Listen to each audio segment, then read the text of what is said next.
Capone. Capone is a biography crime drama genre movie focusing on the last year of his life. After 10 years in prison, he starts suffering from dementia and comes to be haunted by his violent past. Capone is written and directed and edited by Josh Trank, starring Tom Hardy as Capone and Linda Cardellini as May. Wow, where do we start with Capone? This movie is a movie that has a lot on its mind. No pun intended. And there's a few points that I want to talk about with this movie that I feel as if not enough people are paying credit to the overall aesthetic that comes with this movie. And I feel like that being obviously taking into consideration the performance that Tom Hardy gives, and we'll get onto that later on, but I just want to give props to the costume design of this movie, the set design. I think looking at this movie, it's very good looking, and especially with the budget of this movie, I don't believe it was. I believe this movie was anywhere between 10 to 30 million, in that range. And the amount of work that went into it to make it look the way that the movie did, I think massive props to set designers, costume designers. I think they all done a great job. And from the very, very beginning with Capone, there is this feeling of kind of this ominous, eerie feeling. And that kind of gets coupled with some nice cinematography. And I thought the build-up and the initial opening of the movie was all done very well. And this movie has its best moments when it's between Tom Hardy and Linda Cardellini's chemistry on screen. And whenever, I don't know what it was, but whenever they were acting on screen together, it was believable. Now, take Linda Cardellini out of that equation, and then you're left with obviously with Tom Hardy's performance. There's times where I feel like Tom Hardy hits the mark, and then there's just times that he doesn't.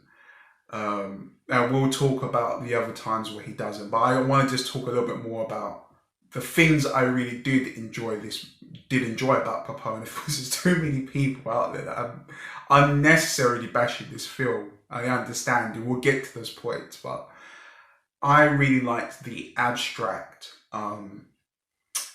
the party sequence, obviously leading to the shootout and all of that. But I thought the way it was shot, I thought that in that moment within the film, the movie is depicting a man that is struggling with his own mortality. And for that segment of the movie, I was heavily invested in that kind of 10-minute segment of the movie. And it was really good. And now I've heard people say that they don't necessarily like the way that Capone is edited. Capone is not a film where it's intentionally edited to make it look smooth. It's kind of got this juxtaposition cut kind of to it, especially if you watch the movie and you see how that party sequences ends. I was taken back, but I was like, holy fucking shit, that had an impact on me. You know, I wasn't expecting the pace to just to hit you like that. You know, and especially with the whole party sequence, I thought that was one of the best scenes in the movie for me personally. I think Josh Trank really did show his taste for abstract and just and good synergy as well. Now, I think what we need to do is obviously talk about the points where this movie doesn't really work. Now, there is an obvious tone that's wrong with Capone. I didn't mean for that to rhyme, but anyway. There is a timing or out of left field comedy.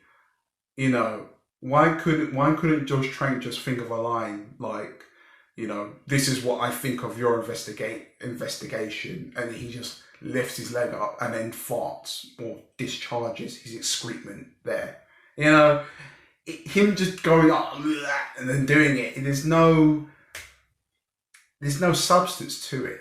There's nothing behind it really. He's just doing it for the sake of doing it. And I don't know whether or not Josh Trank is actually infatuated with the character and wants to do him justice, or does he want to actually make him a mockery?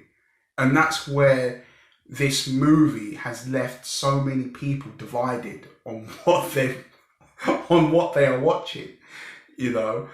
And especially the third act of this movie, which is, believe it or not, whether you hate it or whether you love this movie, it has to be said, the third act is entertaining. It is. And the thing is with this movie, I got a feeling that it will become a guilty pleasure. It'll be like that kind of movie like Face Off, where people, no matter how bad the script is, they will sit down and watch it because there is an element to it that is very enjoyable. And that's how I feel with Capone. It's not spellbinding, it's not, but I could see myself watching again and taking in all these moments of just absurdity, moments that really land, you know. And overall, there's one more thing that I want to talk about, and I'm going to have to get into spoilers, and I'm sorry. I should have warned you guys in the beginning, but now I really want to talk about spoilers. So if you have watched Capone, stay around. If you haven't seen Capone, leave a like on this video, and I'll see you in the next video. So I'm going to talk about spoilers in 3, 2, 1. You could see the biggest problem with Capone is that it doesn't actually have, there is a character arc within this movie, but you would have to be somebody that has watched, you'd have to be a writer, or you'd have to be a filmmaker to really understand what the message is. Now, throughout the movie, especially in the beginning, we see this boy that's running around, especially in the sequences where Capone has this form of dementia, and he sees this kid. And I don't think many people, I think a lot of people have missed this entirely, this kind of story. But I resemble that kid as to Capone's childhood, with him wanting to be free. Because whenever we see the kid, he's running around, he has this element of being free, and